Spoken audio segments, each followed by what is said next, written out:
Hey guys, welcome back to my YouTube channel. आज की इस वीडियो में हम वर्ग 2 मैथ से रिलेटेड फिजिक्स के यूनिट्स करेंगे। तो फिजिक्स की जो यूनिट है सिलेबस में वो यूनिट नंबर 11 से स्टार्ट होती है, पर हम फिजिक्स की क्योंकि 5 यूनिट है तो first unit, second unit and third unit करके पढ़ेंगे। है तो ये फिजिक्स की 11th यूनिट जो बल एवं यांत्रिकी से रिलेटेड है, और ये जो टॉपिक्स हम लेके आ रहे हैं वो एनसीईआरटी की 11th क्लास और 12th क्लास के सिलेबस से लेके आ रहे हैं, क्योंकि वहीं से हमारे पास मोस्टली टॉपिक जो है 11th और 12th से लिए गए हैं सिलेबस में। तो चलिए स्टार्ट करते हैं। तो सबसे पहला टॉपिक है इसका बल एवं यांत्रिकी का। सबसे पहला टॉपिक है मूल मात्रक। मूल मात्रक जो होता है, मूल राशियों को व्यक्त करने के लिए प्रयुक्त मात्रकों को मूल मात्रक कहते हैं। जो मूल राशियां होती हैं उनको जो व्यक्त करते हैं हम जिन मात्रकों से, उन्हें क्या बोल रहे हैं? मूल मात्रक कहते हैं। व्युत्पन्न मात्रक, जैसे कि नाम से ही ज्ञात है, व्युत्पन्न मात्रक यानी कि व्युत्पन्न राशियों के मात्रक को व्युत्पन्न मात्रक कहते हैं। मात्रक पद्धति, फिर आते हैं मात्रक पद्धति और मात्रक पद्धति दोनों मात्रकों के समुच्चय को मात्रकों की प्रणाली या पद्धति कहते हैं। यानी जो दोनों मात्रक जो जिस पद्धतियों में आएंगे, व्युत्पन्न राशियों के भी मात्रक और मूल राशियों के भी मात्रक, उनको हम क्या बोलेंगे? संयुक्त रूप से मात्रक पद्धति बोलेंगे। मात्रकों के अंतरराष्ट्रीय प्रणाली, मात्रकों की जो अंतरराष्ट्रीय प्रणाली है वो 3 पद्धतियाँ मोस्ट इम्पॉर्टेंट रूप से चलती हैं, जैसे CGS, FPS और MKS। CGS यानी सेंटीमीटर ग्राम सेकेंड, FPS यानी foot pound and second, MKS metre kilogram second. तीनों पद्धतियों में एक बात कॉमन है कि जो फर्स्ट वाली जो यूनिट ली गई है यानी कि मात्रक है सेंटीमीटर, फुट, मीटर, ये सिर्फ लंबाई को नाप रहे हैं, और सेकेंड वाले जो है वो द्रव्यमान को यानी ग्राम, पाउंड, किलोग्राम, ये द्रव्यमान को नापते हैं। और थर्ड में तीनों ही सेकेंड लिए गए हैं, समय का मात्रक लिया गया है तीनों पद्धतियों में। ऐसा ही सिस्टम इंटरनेशनल डी यूनिट्स जो है अंतर्राष्ट्रीय स्तर पर मान्य प्रणाली है। ऐसा यूनिट जो है वो क्या है? अंतर्राष्ट्रीय स्तर पर मान्य प्रणाली है, और इसे अंतर्राष्ट्रीय मापतौल ब्यूरो BIPM द्वारा 1971 में विकसित किया गया था। किसके द्वारा विकसित किया गया था? अंतर्राष्ट्रीय मापतौल ब्यूरो, इसका शॉर्ट फॉर्म BIPM। अगर पूछ लिया जाए BIPM का जो फुल फॉर्म है वो क्या होगा? अंतर्राष्ट्रीय मापतौल ब्यूरो हो जाएगा। नवंबर 2018 में आयोजित मापतौल के महासम्मेलन में संशोधित की गई थी। इसका संशोधन जो है नवंबर 2018 में किया गया था। ये इतना इम्पोर्टेंट नहीं है, संशोधन के बारे में कभी नहीं पूछा गया है, तो अब भी ये है कि ये क्वेश्चन लेस इम्पॉर्टेंट है, यानी इम्पॉर्टेंट नहीं है। नोट, अगर SI पद्धति को 10 घातों पर आधारित प्रकृति के कारण सुविधाजनक, हम SI पद्धति को सुविधाजनक इसलिए मान रहे हैं कि हम इसको 10 की घातों के रूप में व्यक्त कर सकते हैं, और SI में 7 मूल मात्रक हैं और 2 पूरक मात्रक हैं। जो SI पद्धति में मात्रक बताए गए हैं वो कितने हैं? 7 मूल मात्रक है और 2 पूरक मात्रक है। इसमें हमें इम्पोर्टेंट यही है कि हमारे पास SI पद्धति और इन जो पद्धतियों के नाम है वो हमें याद होने चाहिए। इसके अलावा इस पेज पर कोई भी ज़्यादा इम्पोर्टेंट बात नहीं की गई है, पर हमारे नॉलेज के लिए ये ज़रूरी है कि हमें ये पता होना चाहिए। फिर आते हैं हम मूल राशि पर। मूल राशि के 7 मात्रक मूल मात्रक बताए गए हैं, इसलिए हमें मूल राशि और उनके SI मात्रक और प्रतीक जानना बहुत ज़रूरी है। कि लंबाई का जो है, लंबाई का SI मात्रक मीटर है और इसका प्रतीक स्मॉल m है या m कह सकते हैं। द्रव्यमान का जो है SI मात्रक किलोग्राम है, इसे kg से व्यक्त करते हैं।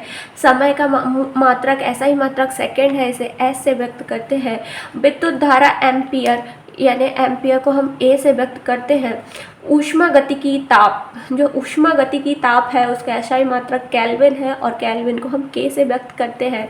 पदार्थ की मात्रा को हम मोल से जो है SI मात्रक है और इसे मोल से ही हम व्यक्त करते हैं।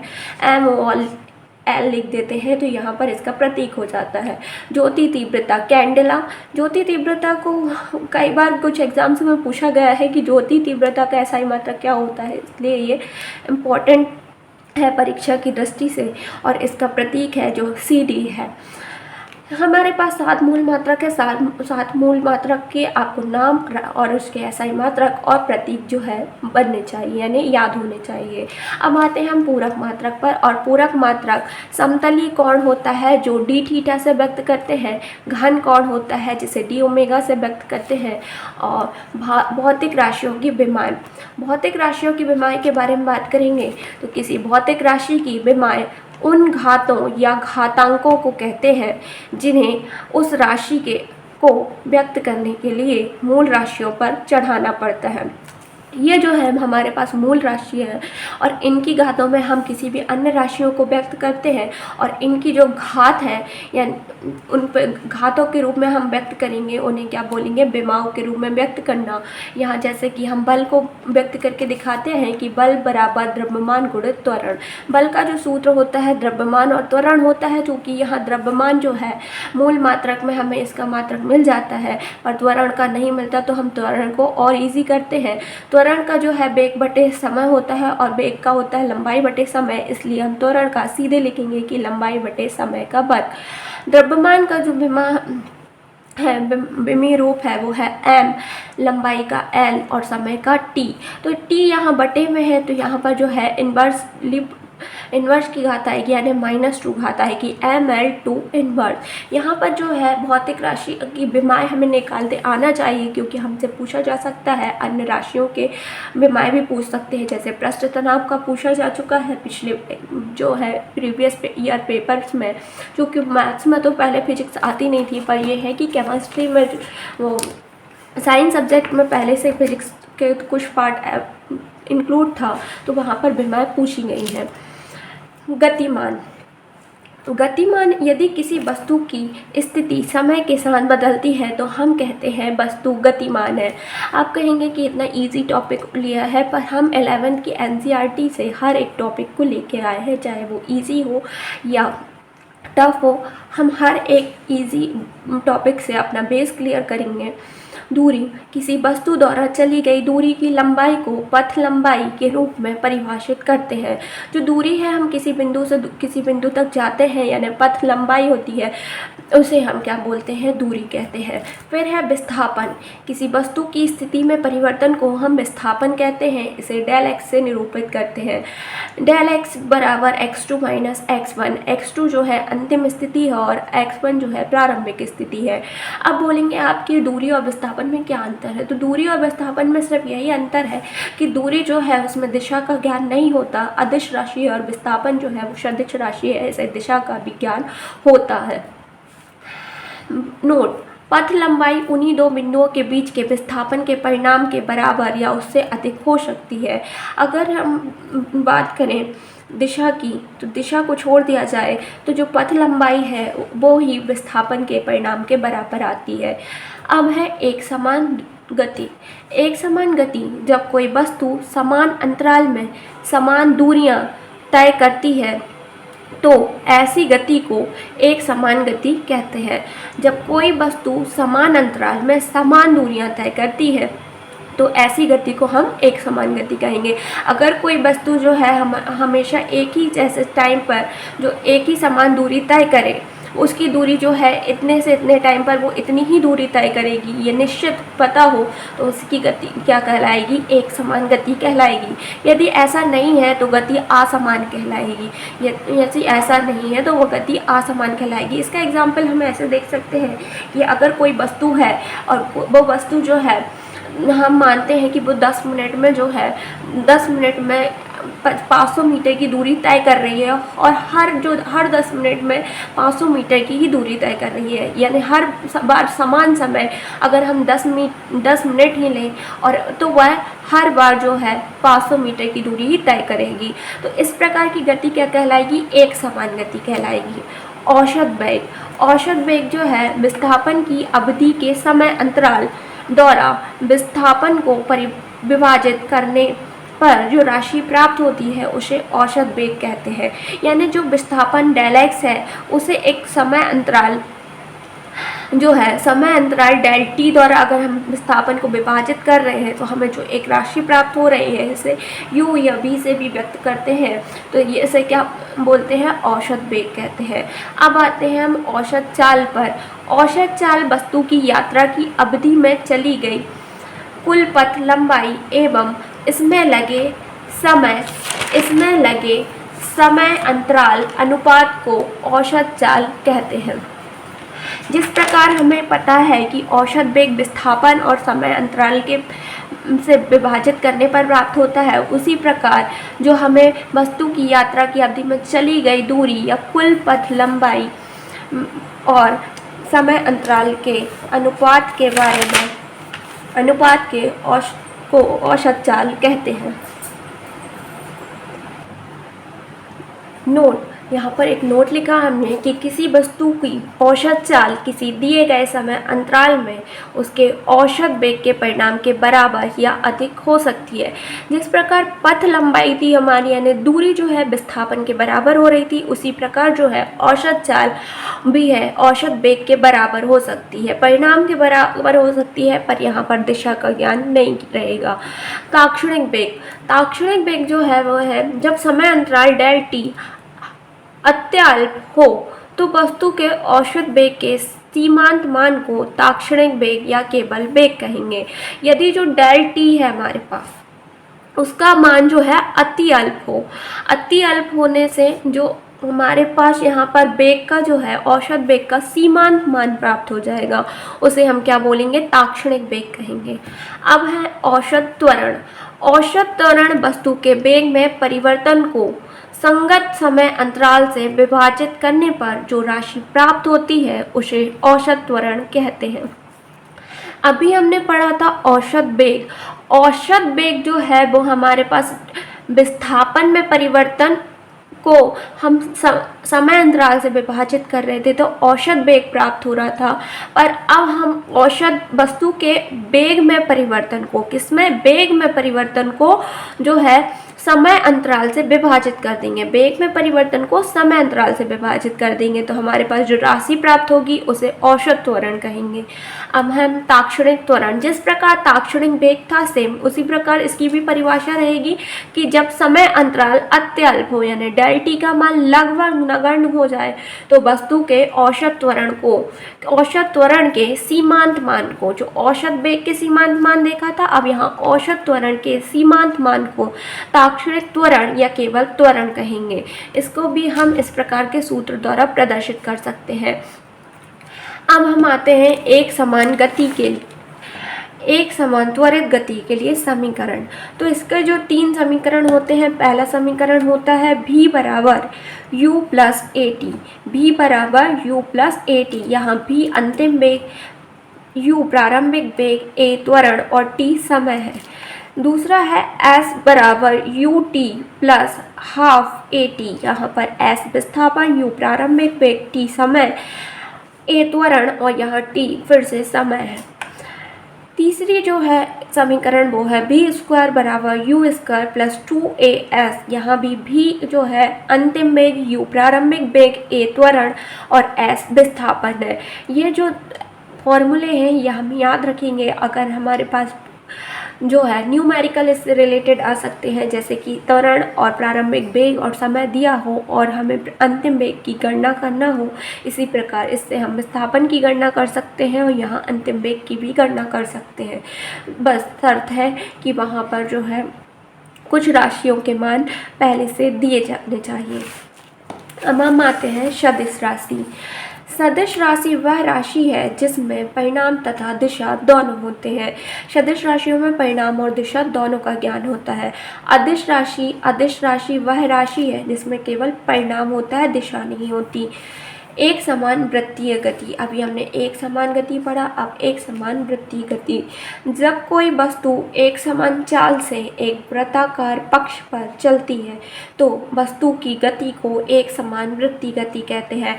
यहाँ जो है चाल वो एक समान ही रहेगी, बस पथ जो है वृत्ताकार हो जाएगा और वृत्ताकार पथ पे एक समान चाल से कोई वस्तु गति करे तो उसकी गति वृत्तीय गति कहलाएगी। यहाँ पर हम देख सकते हैं कि अरस्तु ने एक स्टेटमेंट दिया था कि किसी पिंड को गतिशील रखने के लिए बाह्य बल की आवश्यकता होती है। यानी कोई भी वस्तु अगर किसी भी चाल से चल रही है, आगे बढ़ रही है, गतिशील है, तो उसके लिए बाह्य बल की आवश्यकता होती है, ऐसा कहा था अरस्तू ने। न्यूटन की गति के नियम। न्यूटन की गति के जो प्रथम नियम है वह है कि प्रत्येक पिंड एक तब तक अपनी विराम अवस्था अथवा सरल रेखा में एक समान गति की अवस्था में रहता है जब तक कोई बाह्य बल उसे अन्यथा व्यवहार करने के लिए विवश नहीं करता। और इसे ही गैलीलियो ने जो है जड़त्व के नियम का संरूपण बताया था। जो प्रथम नियम क्या कह रहा है कि यदि कोई वस्तु विराम अवस्था में है या वो किसी एक समान चाल से कहीं गति कर रही है, तो वो अपनी गति में ही रहेगी या विराम अवस्था में ही रहेगी, जब तक कि उस पर क्या न लगाया जाए, बाहरी बल न लगाया जाए। इसे ही जड़त्व का नियम कहा गया है। द्वितीय नियम है एक समान समय के लिए लगाया गया समान बल विभिन्न पिंडों में समान संवेग परिवर्तन करता है, जिसे न्यूटन ने इस प्रकार व्यवस्थित किया था या व्यक्त किया था कि किसी पिंड के संवेग परिवर्तन की दर आरोपित बल के अनुक्रमानुपाती होती है और उसी दिशा में होती है जिस दिशा में बल कार्य कर रहा है। यानी इसे जो है संवेग संरक्षण का नियम भी कहा गया है कि किसी पिंड का संवेग परिवर्तन की दर जो है, संवेग को किससे प्रेजेंट करते हैं, p से, उसमें परिवर्तन की दर जो है वो बल यानी F के अनुक्रमानुपाती हो जाएगी और उसी दिशा में होगी जिस दिशा में क्या हो रहा है, बल कार्य कर रहा है। इसे हम गणितीय रूप से इस प्रकार से व्याख्या कर सकते हैं कि F अनुक्रमानुपाती है संवेग में परिवर्तन यानी डेल P बटे डेल T यानी संवेग में परिवर्तन के बराबर। तो F बराबर क्या आ जाएगा, k del P upon del T। यहाँ से अनुक्रमानुपाती का चिन्ह हटाया और k यहाँ पर हमने एक नियतांक या स्थिरांक ले लिया। अब यहाँ पर आते हैं कि F जो है, F बराबर k del P upon del T। तो यहाँ पर जो है k बराबर d अपॉन dt ले लेंगे और p को हम कैसे व्यक्त कर देंगे, m भी, क्योंकि जो संवेग है हमारे पास वो संवेग क्या होता है, द्रव्यमान और वेग का गुणनफल होता है। संवेग बराबर क्या होता है, द्रव्यमान गुणित वेग, द्रव्यमान गुणित वेग होता है। तो m भी ले लेंगे हम, यानी p को हम किससे रिप्लेस कर देंगे, mv से। f बराबर km, क्योंकि द्रव्यमान का जो है परिवर्तन होगा नहीं, तो m यहाँ पर आ जाएगा km dv अपॉन dt। तो यहाँ पर जो है dv अपॉन dt यानी v हमारा अंतिम वेग कहलाता है और वेग में परिवर्तन की दर जो क्या कहलाएगी, त्वरण कहलाएगी। तो k बराबर m into t. F equals to k m a या F बराबर एम ए। के एक स्थिरांक है क्योंकि उसे हम यहाँ से हटा भी सकते हैं। तृतीय नियम। तृतीय नियम कहता है कि प्रत्येक क्रिया की सदैव समान एवं विपरीत दिशा में प्रतिक्रिया होती है। जो तृतीय नियम है उसे हम क्रिया का प्रतिक्रिया नियम भी कहते हैं, क्रिया प्रतिक्रिया नियम कहते हैं। ये कहता है कि यदि किसी क्रिया हो रही है ना, तो उसका जो है विपरीत दिशा में प्रतिक्रिया भी होगी। जैसे इसका एग्जाम्पल लें हम, बंदूक से गोली का चलना। गोली आगे की ओर चलती है पर जो बंदूक में जो बल है या दाब है, पीछे की ओर झटका लगता है, जो क्रिया प्रतिक्रिया के नियम को दर्शाता है। अब हम आते हैं संवेग पर। संवेग जो है अभी हमने बताया कि द्रव्यमान गुणित वेग। संवेग किसी पिंड के संवेग को उसकी सन्निधि m तथा वेग v के गुणनफल द्वारा परिभाषित किया जाता है। इसे p से व्यक्त करते हैं, यानी p बराबर mv। संवेग संरक्षण का नियम। संवेग संरक्षण का नियम हमने यहाँ अलग से भी लिखा है कि अन्योन क्रिया करने वाले कणों के किसी वियुक्त निकाय का कुल संवेग जो है वो संरक्षित रहता है। अब हम आते हैं आवेग पर। आवेग जो होता है वो क्या होता है कि बल तथा समय का गुणनफल आवेग कहलाता है। बल तथा समय का गुणनफल आवेग कहलाता है, जो संवेग परिवर्तन के बराबर होता है। यहाँ पर जो है संवेग परिवर्तन द्रव्यमान, संवेग जो है द्रव्यमान गुणित वेग है और इसमें परिवर्तन बटे में t आ जाता है। उसी के बराबर क्या होगा, आवेग हो जाएगा। नोट, आवेग की धारणा उस स्थिति में लाभदायक होती है जब कोई बाह्य बल अल्पकाल के लिए कार्य करके संवेग में मापने योग्य परिवर्तन उत्पन्न कर देता है। क्योंकि बल का क्रिया समय अत्यंत अल्प है, इसलिए माना जा सकता है कि आवेगी बल लगने के समय वस्तु की स्थिति में पर्याप्त परिवर्तन नहीं होगा। घर्षण बल जो दो तलों के बीच सापेक्षिक स्पर्शी गति के विरोध करता है, वह बल होता है घर्षण जो दो सतहों के बीच जो है सापेक्ष स्पर्शी गति का विरोध करे, वो क्या कहलाएगा, घर्षण कहलाएगा। नोट, घर्षण बल का मान दोनों बलों के बीच अभिलंब बल पर निर्भर करता है। यदि दो सतहें हैं वो एक दूसरे पर गति जब करेंगे, जैसे कि अगर हम किसी किताब को किसी टेबल पर खिसकाने की कोशिश करते हैं तो उन दोनों सतहों के बीच एक बल कार्य करेगा जो उनकी गति का विरोध करेगा, उसे क्या कहेंगे, घर्षण। घर्षण दो प्रकार का होता है, स्थैतिक एवं गतिज। स्थैतिक घर्षण जब वस्तु को दूसरी वस्तु के तल पर चलने का प्रयास किया जाता है तो गति की अवस्था में आने से पूर्व दोनों वस्तुओं के स्पर्शी तलों के मध्य कार्य करने वाले घर्षण बल को स्थैतिक घर्षण बल कहते हैं। स्थैतिक से ही पता है कि इस जो है स्थैतिक का मतलब ही क्या हो जाएगा, स्थिर अवस्था में लगने वाला घर्षण बल। यानी दो वस्तु जो है एक दूसरे पर अगर खिसकाने की कोशिश या चलाने की कोशिश करते हैं तो वस्तु जो है जब विराम अवस्था में होती है, पूर्व में ही गति करने के पहले, उनके बीच जो घर्षण बल कार्य करेगा वो कौन सा, स्थैतिक घर्षण बल कार्य करेगा। इसे Fs से दर्शाते हैं, अर्थात वस्तु की स्थिति में रखने का प्रयास करता है। वो नहीं चाहता कि वस्तु क्या करे, गति करे, वो वस्तु को स्थिर अवस्था में ही रखना चाहता है। गतिज घर्षण वह बल जो किसी गतिशील वस्तु पर कार्य करता है जो उसकी गति का विरोध करता है। यह घर्षण बल जब कार्य करता है जब दो वस्तुएं क्या कर रही हो, आपस में एक दूसरे की सतहों पर गति कर रही हो, तो क्या होगा, वहाँ पर जो बल कार्य करेगा वो गति का विरोध करेगा उनकी, तो वहाँ पर जो कार्य करेगा वो स्थितिज घर्षण बल कार्य करेगा। अब आते हैं हम सर्पी घर्षण पर। सर्पी घर्षण जो है जब एक सतह दूसरी सतह पर फिसलती है तो दोनों सतहों के बीच लगने वाला घर्षण बल को सर्पी घर्षण कहते हैं। इसे गतिज घर्षण भी कहा जाता है।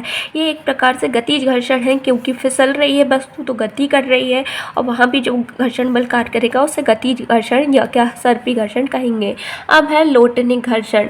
जब कोई वस्तु किसी दूसरी वस्तु के जो है पृष्ठ पर लुढ़कती है तो उसकी गति के प्रतिरोध को लोटनिक घर्षण कहते हैं। ये भी एक प्रकार से गतिज घर्षण ही है। इसमें वस्तु क्या है, एक वस्तु जो है दूसरी वस्तु के पृष्ठ पर लुढ़कती है तो इसे लोटनिक घर्षण कहा गया है। अब आते हैं वृत्तीय गति। वृत्तीय गति जब कोई वस्तु वृत्ताकार पथ पर चलती है तो उसे वृत्ताकार गति कहते हैं और वृत्ताकार गति में वस्तु का वेग सदिश लगातार दिशा बदलता रहता है। क्योंकि वृत्ताकार पथ पे चलेगी वो हमेशा दिशा बदलेगा, यहाँ जैसे इस तरफ चल रहा है फिर इस तरीके से ऐसे दिशा बदलता रहेगा हमेशा। नेक्स्ट टॉपिक है अभिकेंद्री बल। जब कोई वस्तु किसी वृत्ताकार मार्ग पर गति करती है तो उस पर केंद्र की ओर एक बल कार्य करता है और उस बल को अभिकेंद्री बल कहते हैं। यदि कोई वस्तु क्या कर रही है, एक वृत्ताकार मार्ग पर गति कर रही है, एक वृत्ताकार मार्ग पर क्या कर रही है, गति कर रही है इस पर, और वो वस्तु इस वृत्ताकार मार्ग पर बार बार गति जब करेगी तो यहाँ पर क्या होगा कि यहाँ जो है उसके केंद्र पर एक लंबवत बल कार्य करेगा। उसके केंद्र पर क्या करेगा, एक बल कार्य करेगा इस पर, उस बल को क्या कहेंगे, अभिकेंद्री बल कहेंगे। और इसके अभाव में वस्तु वृत्ताकार मार्ग पर नहीं चल सकती। अगर अभिकेंद्री बल ना हो तो वस्तु जो है वो वृत्ताकार मार्ग पर नहीं चलेगी। अभिकेंद्री बल F बराबर mv²/r। यहाँ m द्रव्यमान है, v वेग है और r वृत्ताकार पथ की त्रिज्या है। अभिकेंद्रीय त्वरण A बराबर क्या होगा, -v²/r और r/r। यहाँ पर सीधे हमें सूत्र याद करने की ज़रूरत है। A बराबर -w²r। यहाँ जो v है वो क्या है, वेग है, r पथ की वक्रता त्रिज्या है और ये डार्क वाला जो r बना है ये सदिश है, सदिश स्थिति है, स्थिति सदिश है। और ur जो है त्रिज्या सदिश है और w जो है कोणीय वेग है। यहाँ हमें सिर्फ इस सूत्र की आवश्यकता होगी, ये सूत्र हमें याद होना चाहिए बाकी ज़्यादा इसमें याद रखने लायक कुछ नहीं है। नेक्स्ट टॉपिक जो हमारे सिलेबस में है वो है कार ऊर्जा प्रमेय, सरल रेखीय गति का समीकरण। कार ऊर्जा प्रमेय की हम व्युत्पत्ति करेंगे। सबसे पहले सरल रेखीय गति का समीकरण लेंगे, v स्क्वायर बराबर यू स्क्वायर प्लस 2as।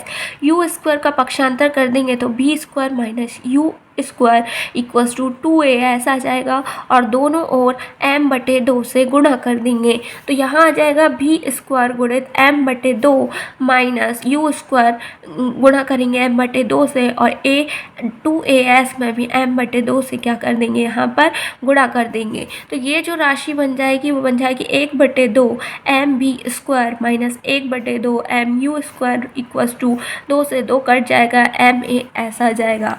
चूँकि F बराबर क्या होता है ma, यानी F बराबर बल बराबर क्या होता है द्रव्यमान गुणित त्वरण। तो यहाँ आ जाएगा 1/2 mv square minus 1/2 mu square equals to Fs। यहाँ बल आ गया और ये विस्थापन आ गया। दूरी s के स्थान पर विस्थापन ले सकते हैं। जो s है वो दूरी भी कहते हैं और विस्थापन भी कहते हैं। s की जगह हम d भी ले सकते हैं। इसी सूत्र में सूत्र सेम है, बस s की जगह हमने d व्यक्त कर लिया। गतिज ऊर्जा equals to half mv square या हाफ mu स्क्वायर यानी 1/2 mv स्क्वायर या 1/2 uv स्क्वायर होती है।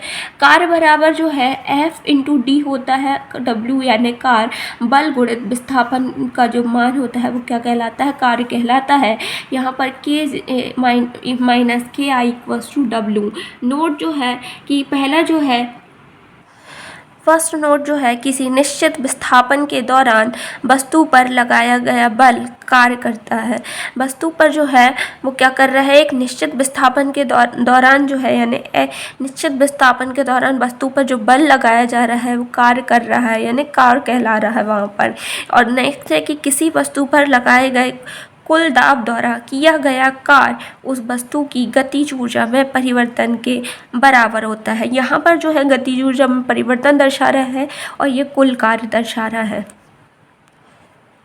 नेक्स्ट परिभाषा है कार्य की कि किसी बल द्वारा किया गया कार्य बल के विस्थापन की दिशा के अनुदिश घटक और विस्थापन के परिणाम के गुणनफल के रूप में परिभाषित किया जाता है।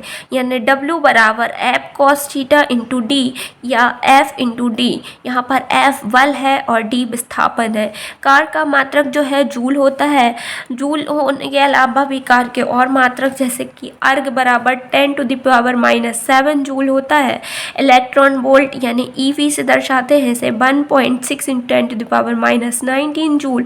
कैलोरी यानी CAL से दर्शाते हैं 4.186 जूल होता है। किलोवाट घंटा यानी किलोवाट KW और घंटा H से दर्शाएंगे इसे 3.6 × 10⁻6 जूल। गतिज ऊर्जा की परिभाषा क्या हो जाएगी, यानी गतिज ऊर्जा क्या हो जाएगी, K बराबर 1/2 mv स्क्वायर। गतिज ऊर्जा एक अदिश राशि है यानी इसमें दिशा का ज्ञान नहीं होता। फिर है हमारे पास स्थितिज ऊर्जा। स्थितिज ऊर्जा किसी वस्तु में उसकी स्थिति के कारण जो ऊर्जा संचित होती है उसे स्थितिज ऊर्जा कहते हैं। किसी वस्तु में उसकी स्थिति के कारण जो ऊर्जा संचित होगी उसे स्थितिज ऊर्जा कहेंगे। यानी यदि वस्तु विराम अवस्था में है तो उसकी स्थिति विराम कहलाएगी और उसमें जो ऊर्जा संचित है वो क्या कहलाएगी, स्थितिज ऊर्जा। या किसी वस्तु को हम हवा में ऊपर फेंकते हैं और वो वस्तु वहीं पर जो 1 सेकेंड या 2 सेकेंड के लिए रह जाती है तो वहाँ पर जो उसकी स्थितिज ऊर्जा कहलाएगी वो क्या कहलाएगी, mgh। m द्रव्यमान, h ऊंचाई और g जो है गुरुत्वीय त्वरण है जो जिसका मान 9.8 मीटर प्रति सेकंड स्क्वायर होता है। ये मान हमें याद होना चाहिए, कभी कभी पूछ लिया जाता है। और स्मॉल g बराबर कैपिटल M/r स्क्वायर। यहाँ ये हमने 10th में सूत्र सीखा था, सार्वत्रिक गुरुत्वाकर्षण का नियम में सीखा था। हमारे सिलेबस में नेक्स्ट टॉपिक है यांत्रिक ऊर्जा का संरक्षण।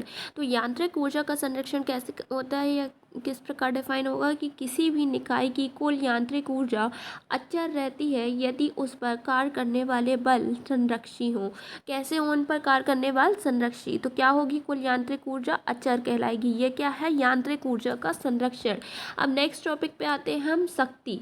शक्ति टॉपिक पे जो आते हैं तो किसी बल की औसत शक्ति उस बल द्वारा किए गए कार्य W और उस पर लगे समय t के अनुपात से परिभाषित होती है। हम यहाँ पर दो बातें देखते हैं कि P जो है, शक्ति भी P से निरूपित होती है और संवेग जो है वो भी P से ही निरूपित किया जाता है या व्यक्त किया जाता है। तो शक्ति को P से यानी पावर से व्यक्त करते हैं। P से इसलिए लिख रहे हैं क्योंकि इसका इंग्लिश में क्या लिखते हैं? पावर। और पावर से ही हम क्या लेते हैं यहाँ पर? P। और P बराबर W/T यानी कार्य बटे समय जो है बल की औसत शक्ति क्या हो जाएगी कि उस बल द्वारा किया गया कार्य W हो और W जो है उस पर लगे समय के अनुपात को अनुपात से परिभाषित हो। यानी W/T का जो है अनुपात हो, उसे क्या कहेंगे हम? संयुक्त रूप से शक्ति कहेंगे। शक्ति कहेंगे। कार्य ऊर्जा और शक्ति अदिश है। जो कार्य है वो और ऊर्जा है और शक्ति क्या है? अदिश राशियाँ हैं। कैसी राशियाँ हैं? अदिश राशियाँ हैं। अदिश राशियाँ हैं। अब नेक्स्ट टॉपिक लेते हैं हम, एसआई मात्रक। जो शक्ति का एसआई मात्रक है वो क्या है? शक्ति का एसआई मात्रक जो है वो क्या है? वाट है। क्या है? वाट है। वाट को हम W से प्रेजेंट करते हैं, कार्य को भी हम W से ही प्रेजेंट करते हैं और वाट को भी W से प्रेजेंट करते हैं। इसका विमी सूत्र क्या हो जाएगा? mL² T⁻³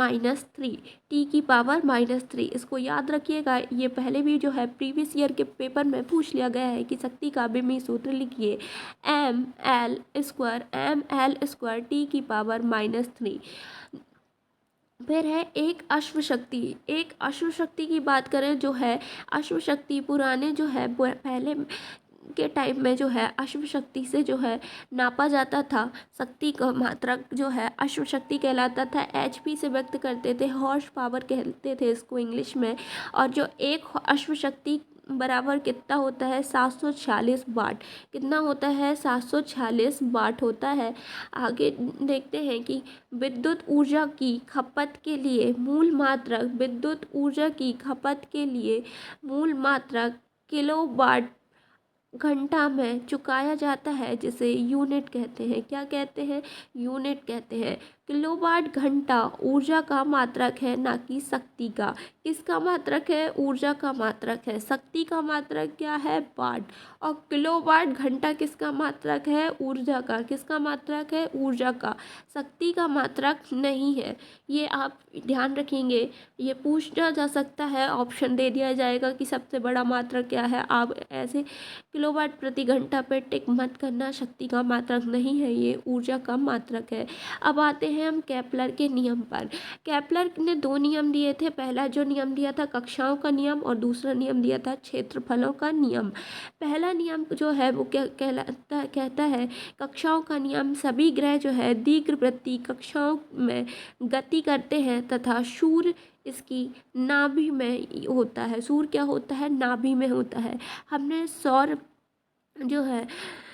सौर मंडल देखा है, वहाँ भी क्या होता है? सूर्य जो है नाभि में होता है। और यहाँ पर जो है एक दीर्घवृत्ताकार में सभी ग्रह क्या करते हैं? इसके चक्कर लगाते हैं। क्षेत्रफलों का नियम द्वितीय नियम है। क्षेत्रफलों का नियम क्या कहता है कि सूर्य से किसी ग्रह को मिलाने वाली रेखा समान समय अंतरालों में समान क्षेत्रफल प्रारूप करती है या प्रसर्व करती है।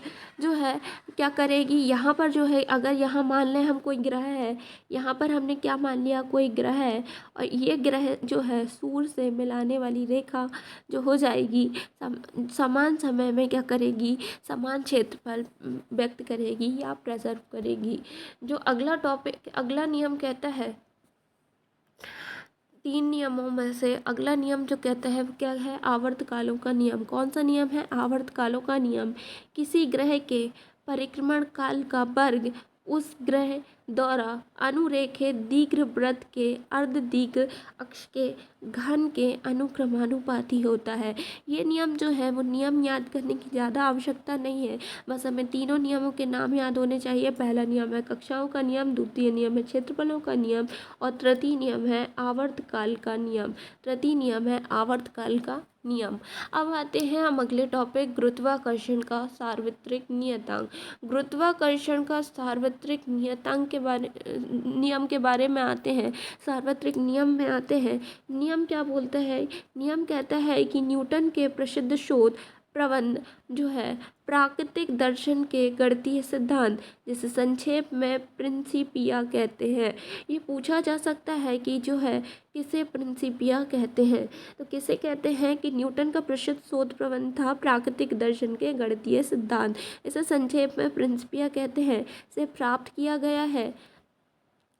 विश्व में प्रत्येक पिंड हर दूसरे पिंड को एक बल द्वारा आकर्षित करता है। विश्व में कोई भी पिंड हो, जैसे एक पिंड ये है और एक पिंड ये है, ये एक दूसरे को क्या करेंगे?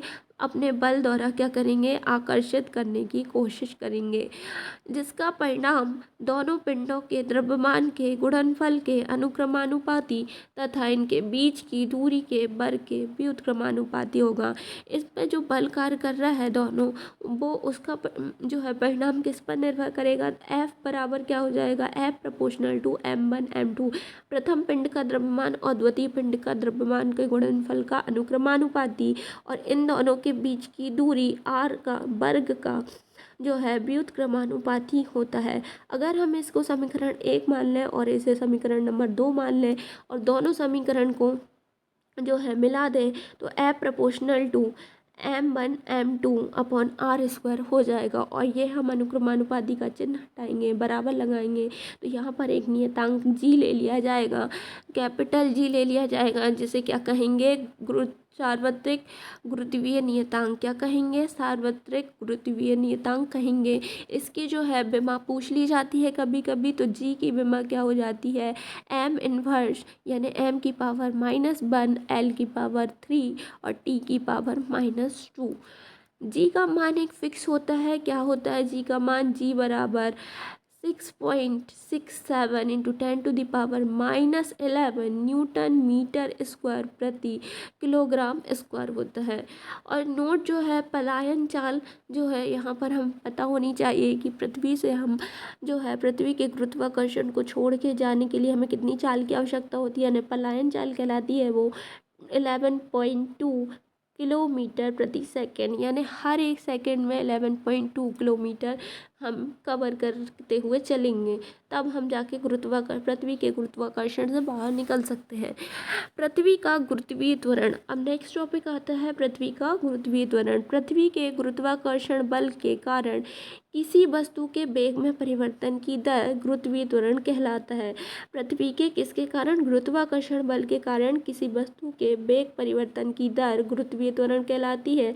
जी का मान क्या होता है? स्मॉल जी से व्यक्त करते हैं गुरुत्वीय त्वरण को। स्मॉल जी का मान होता है 9.8 मीटर प्रति सेकंड स्क्वायर। 9.8 मीटर प्रति सेकंड स्क्वायर, ये हमें याद रखना है, ये कभी कभी पूछ लिया जाता है कॉम्पिटिटिव एग्जाम में। कैपिटल जी का मान और स्मॉल जी के मान में कंफ्यूज मत होइएगा। स्मॉल जी बराबर क्या होता है? Capital G m/r square. Capital G गुरुत्वीय नियतांक है, m जो है पृथ्वी का द्रव्यमान है, r पृथ्वी से वस्तु की दूरी है।